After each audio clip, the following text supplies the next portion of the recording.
All right, here we go again. Okay, 808 talk with Lizio, and today is basically an 808 thing. I've been looking at this 808. It is stock sound, so I pulled it up from the stock sound, all one shot. If you got machine, kick, 8086, and by me just doing a little research, I was looking at these waves right here, and all this right here are good sine waves. If you look throughout, if you go especially to the beginning, when you go to the beginning, you can see that none of your waves or their waves is going underneath and disappearing and stuff like that.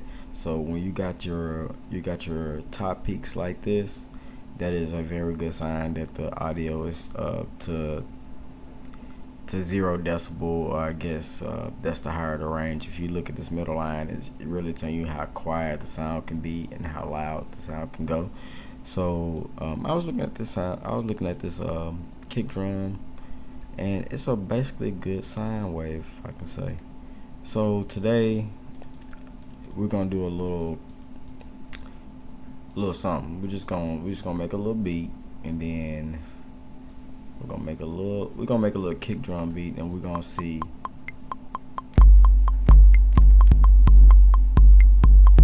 where we can go from there. So we got this sine wave, and the first thing you'll say is, "Dang, Leo, you got the sine waves.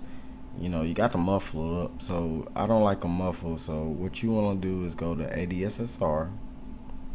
Well, first you need to go to your voice settings, and your polyphony should be on legato or 1, so you won't get the dragging feeling. Okay, we got that out the hand. And next thing you want to do is, if you want to throw on a FX, one of these SP500, SP500. I wish they did. SP1200 emulation, you can, and just go through all these and see what one sounds the best for you. That MP60 is slapping. So we got the slapping going. Okay, let's go to the next page, because this is aimed for beginners. So you got your pitch bend, where you can pitch bend. If you have what I have right here is a KM32, and I can use my pitch bend, my slide bend, and I can slide the wheel up and down. And this right here counters how much you want to slide. So right now I'm going up and down, I'm not hitting nothing, and it's not sliding. So if I cut it all the way up, you can always use that in your tracks, so that's a good thing, and it's automatable. Let's go to the pitch envelope tab. We got your pitch, where you can pitch your sound, or you can start your sound from the part of the sound wave. It's probably starting back here somewhere. And let's go back, and you got your reverse tab if you want to reverse your beat, and you have your ADSR, your attack, decay, sustain, and release tabs, so you can always mess with these.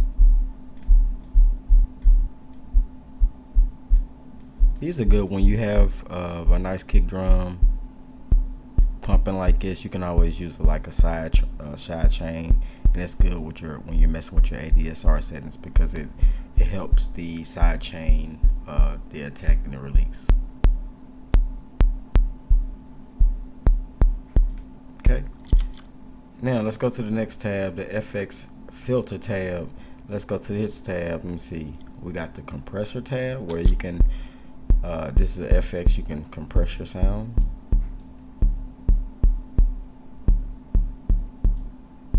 While compress, you can drive your sound.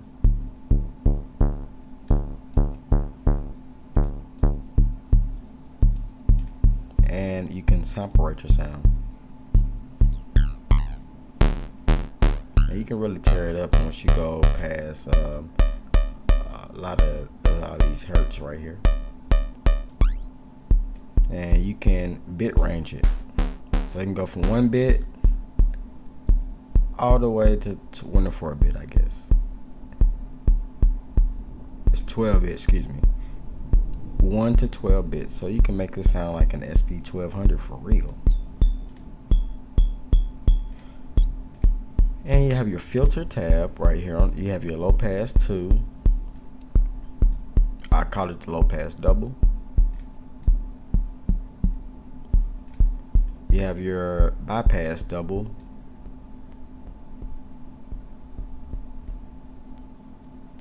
Okay.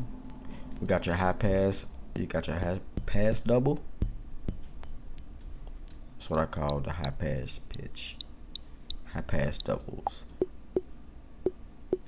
Look at that. I got that out of that. That's awesome. Cool. And then I have the EQ tab right here. This is something extra.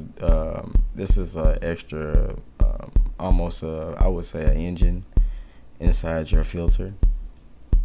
This goes by your frequencies. If you want to have those certain frequencies pitched or enhanced. Okay, let me turn this off. Let's go to modulation tab. Your modulation envelope takes care of all your envelope settings. So if I have this all the way up, but it connects to the pitches, so everything goes to these 4 tabs. So if you wanted to come in late, you want to come in sooner.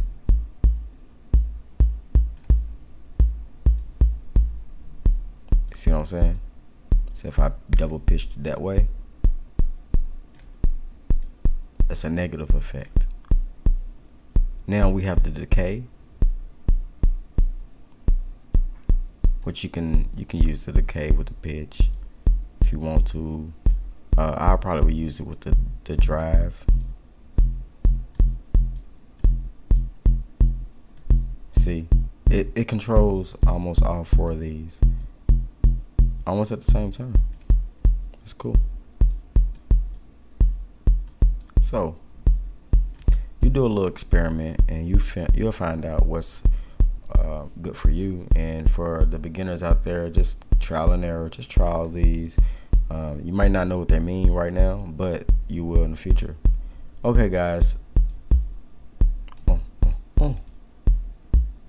See, I can use this pitch. This is the pitch modulation for the envelope. So everything that goes with the envelope goes with the destination.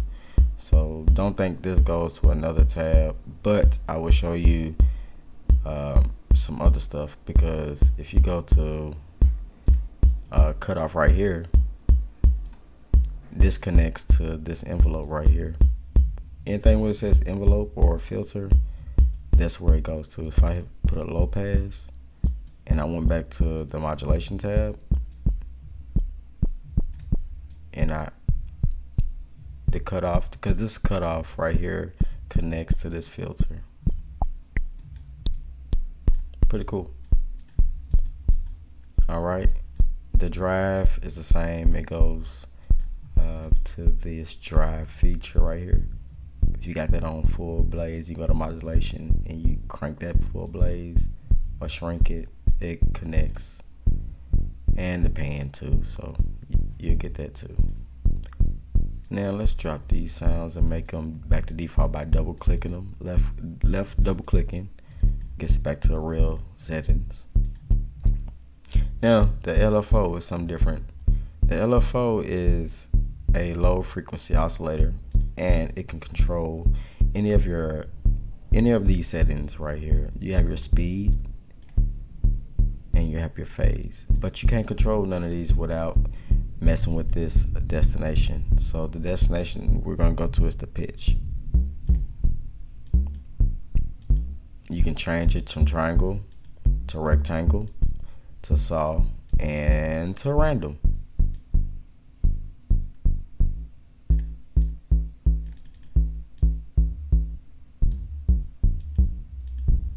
So let's try a little of the settings And the destination will be to the pitch, and the destination will be to the cutoff, and the destination will be to the drive, and you know it, the destination will be to the pan. Same as the modulation where this connects to this. This LFO right here section connects to this LFO section. So remember that.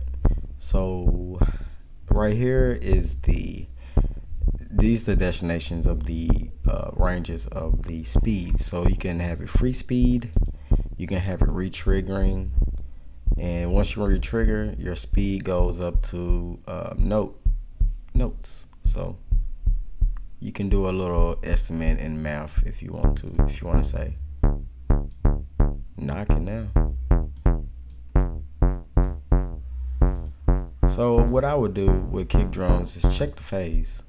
You can check the phase, and whatever was the bump to you, that was the phase of the beat. So that's great to know. And this drive feature, everything is going by the LFO rate speed. So if I cut this up to 1/8, it's gonna go faster.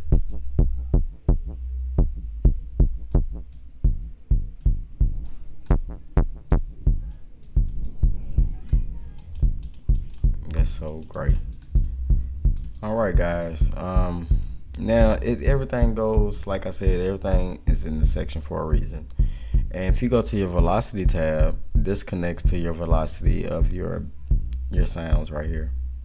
So let's go back up here. You got to make sure you click on your sound. And for the velocity, I can have it hitting full pump. And this goes for the real-time velocity of the notes that you're making. So I can have it start at the end of the sample. I can have it decaying at the rear of the sample. You know, if I found something like a loop or something at the end of the sample, I could use this start and decay with the velocity. And this right here controls your amount. So if you double click it, it's default at 100 degrees full volume from 0 to velocity. But if you go to the middle, this is almost like full volume. And if you go to the negative, it's more like negative full volume. So it goes off the notes off. And the mod wheel destination right here, this controls whatever your mod wheel goes to. Let's pump the beat back in because I know y'all want to hear some beats. And this mod wheel destination, you can use your mod wheel. Right now, as I said, I had the M32. I can use my mod wheel to scroll up and down the start. It's just like I was using velocity.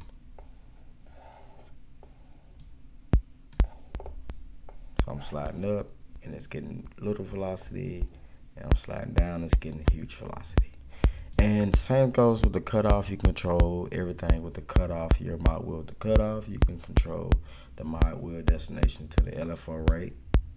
So if I went to LFO and I had the rate up here, I can actually go here and use my mod wheel and control the amount by going up and down.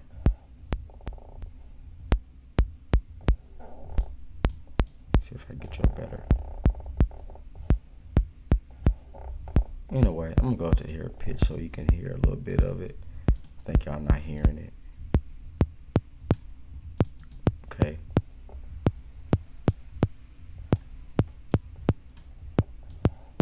There it gives. So, from me to you, to all machine users that's beginners, please sit time, figure out the software. It's very easy.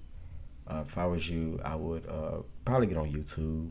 I got a couple of videos that explains the 808s of the YouTube of slide and stuff like that. But I got one video that I need for everybody to see in the machine community about the 808 slides and the glides. So this is my video. Thank y'all, and hope y'all get busy out there and make more beats.